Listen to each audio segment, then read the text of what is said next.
Hey, halo, jumpa lagi bersama Jonathan. Kali ini kita akan mereview produknya Oraimo ini ya. Produknya Oraimo ini yang secara keseluruhan dia menargetkan kalau dia itu Hypergun 65 watt. Nah, itu loh ya. Dan bentuk boxnya ini sangat eksklusif ya, sangat eksklusif ya. Dia lebih ke arah ke para gamer, istilahnya seperti itulah. Karena aku lihat dari uh, banyak apa namanya itu keterangannya itu mengarah ke gamer-gamer, gaming ya. Nah, ini aku akan mencoba membuat keterangan dengan pengecasan tiga perangkat lah istilahnya seperti itu, tiga power bank ini ya, yang dimana di port pertama ini bisa tampil 65 watt, nanti kita buktikan lewat sini ya kan. Terus yang kedua, port kedua dan port ketiga seperti apa kalau satu persatu, dan seperti apa kalau dicolokkan secara bersamaan itu loh ya, pembagiannya seperti apa. Nah, ini yang perlu kita lihat sekarang ya. Pertama kali kita cobakan yang port C1-nya dulu ya.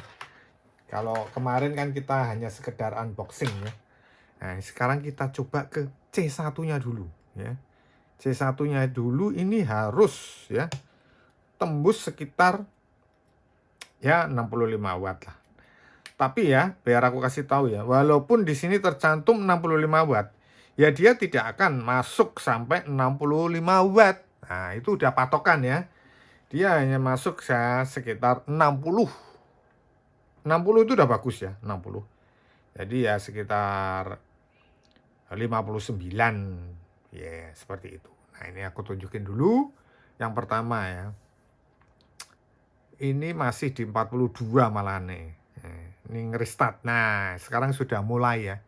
Masuk di PD 3.0 65 watt. Nah, dia bisa masuk 59 watt ya. Untuk C1-nya ya, C1-nya ya. Ya kan?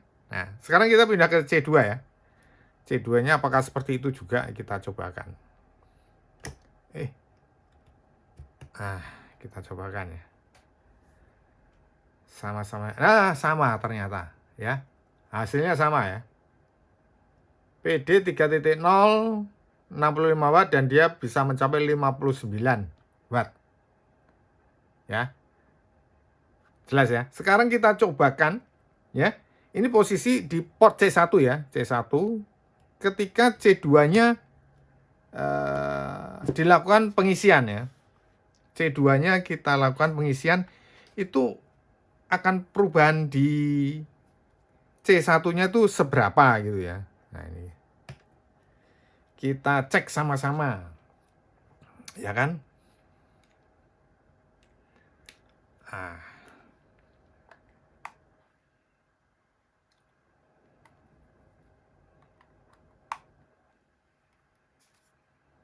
Nah, ini udah pengisian. Di sini berubah jadi 45 watt ya. Sementara, nah ini kita lihat sama-sama ya. Sementara C2-nya itu masuk 18 watt. Ya, kelihatan ya. Nah, ini. Dia 45 watt. Nah, 42 watt di sini tertulis, di sini 18 watt. Jadi pembagiannya di sini secara hitung-hitungan 45, sini 20, jadi 65 watt ya. Clear ya. Tapi masuknya tetap 18, yang atas, yang bawah 42. Nggak harus persis pembagiannya ya, karena memang seperti itu yang betul gitu loh ya. Itu yang betul dalam pembagian pengecasan ya. Jadi ada yang minta supaya ya dicarikan charger yang ketika dicolok nggak mati atau nggak merestart atau nggak mengulang. Itu saya rasa kalau ada pun itu merusak perangkat ya. Karena gini, di sini 65 watt. Ketika masuk ke sini, ini nggak berubah 65 watt ya nggak bisa dong. Chargernya cuma 65 watt kok. Ya kan? Kan chargernya cuma 65 watt. Kalau di sini nggak berubah, Ya nggak bisa, pasti dia akan shutdown dulu, ya kan, menyesuaikan yang diminta berapa watt di sini. Sesuai dengan yang ada di pembagiannya seperti apa. Kan kayak gitu. Posisinya tetap ya ini. Kenapa aku pakai ke power bank ya? Karena gini, kalau di power bank itu bisa dia langsung pembagian langsung gitu. Jadi kita mementingkan pembagian untuk wattnya gitu ya. Ya. Nah, sekarang kita masukkan yang USB-A-nya. Nah, ini. Nah, ini akan berubah lagi ya. Nah, ya kan begitu masuk aja dia berubah. Terlebih di yang C2-nya ini. Dia di sini C2-nya kalau tadi awalnya muncul lambang fast charging-nya ya. Kalau sekarang udah enggak. Yaitu karena keisi. Nah, ini kita masukkan ya. Nah. Ya. Yang berubah tuh untuk pengisiannya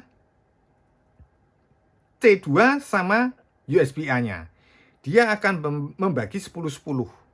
Sementara untuk yang C1-nya, kelihatan enggak ya? Bentar. Oh ya. Sementara untuk C1-nya, dia tetap ya, bertahan di 45 watt. Nah ini, udah kelihatan semua nih. Ya kan? Itu loh. Nah ya. Jadi, di sini, biar teman-teman bisa lihat ya. Di sini 42 watt ya ini ya. Jelas ya? 42 watt. Sementara ini 8,6, sini 8,8. Nah, inilah pembagian yang benar. Ya. Jadi untuk produk Oraimo ini ya, kalau secara kita pengecekan di Finersi atau PowerZ, PPS-nya berjalan ya seperti ini nih. Pembagian sesuai deskripsinya juga benar. Tidak salah ya. Dan ini saya rasa kalau dengan kondisi seperti ini pengecasan yang paling bagus. Ya, ini pengecasan yang paling bagus. Jadi jangan kayak siapa ya, minta supaya begitu dicolokin nggak mati, nggak bisa. Itu malah berbahaya kalau nggak mati. Ya kan? Penyesuaiannya gitu loh. Itu harus ada penyesuaian, nggak bisa ndak. Harus gitu loh. Jadi kalau seperti ini udah kondisinya yang paling benar. Ketika ini misalkan dilepas ya dia langsung membagi ke sini, menyesuaikan lagi. Itu nggak ada pengaruh masalah apa-apa ke perangkat kita kok. Karena justru itu yang paling bagus ya, karena bisa menyesuaikan kebutuhan pembagiannya gitu loh. Ya kan? Ini tandanya apa? Charger ini smart. Gitu loh. Artinya smart itu dia bisa tahu gitu loh, bahwa dia hanya punya daya 65 watt sementara sudah dicolokin di 3 tempat. Mana yang utama, mana yang kedua, dan yang ketiga. Dia bisa membagi secara otomatis. Nah, inilah justru charger-charger yang benar. Saya kebetulan charger abal-abal itu nggak pernah mencoba seperti ini. Kenapa ya? Karena ya beresiko gitu ya. Nanti tapi sewaktu-waktu saya coba gitu ya. Misalkan charger abal-abal, tapi nggak pernah ketemu. Masalahnya gitu. Ketika charger itu digunakan 2 atau 3 tempat, dia udah drop kok chargernya. Nah itu loh persoalannya di situ. Jadi nggak bisa ya, nggak bisa dia perangkatnya atau di dalamnya itu perangkatnya lebih sedikit. Jadi untuk pemisahan antara C1, C2 dan A1 itu tidak bisa membagi gitu loh. Nah, dia bisanya cuma nunjukin, oh ya ini ngecas, ngisi, ya kan. Terus kalau yang Superfook ya ada Superfooknya, cuma bisanya nunjukin gitu doang. Tapi smart chargingnya itu nggak ada. Gitu loh. Paham ya sekarang ya? Jadi untuk kesimpulannya, nah sekarang saya ambil kesimpulan. Kalau charger Oraimo ini, nah, ini kita sekarang ambil kesimpulan. Nah, ini kita cabut. Oraimo ini bagus ya. Kalau aku gunakan beberapa hari ini ya, pengecasannya oke. Dia tidak terlalu yang namanya panas, dan kondisi chargernya juga bagus ya. Nah, kalau untuk pemakaian lama saya rasa ya, karena saya ngecasnya ya nggak begitu lama karena ini cepat toh. Ya saya ngecas selama buat apa? Perangkatnya yang bikin lama itu nggak ada gitu loh. Misalkan ya, charger-charger yang bagus itu ya gitu, cuman sebentar, nggak ada yang ngisi lama gitu loh. Ya kan? 1 jam apa 1 jam lebih sedikit udah penuh kok. Mosok mau digas terus ya nggak mungkin dong. Ya kan? Itu charger yang bagus. Makanya dia sebentar aja makainya. Itu namanya fast charging. Oke? Saya kira cukup sekian dulu mengenai pemaparan review Oraimo 65 watt ini. Semoga bermanfaat. Jangan lupa subscribe, like, komen. Kita berjumpa di video berikutnya. Thank you.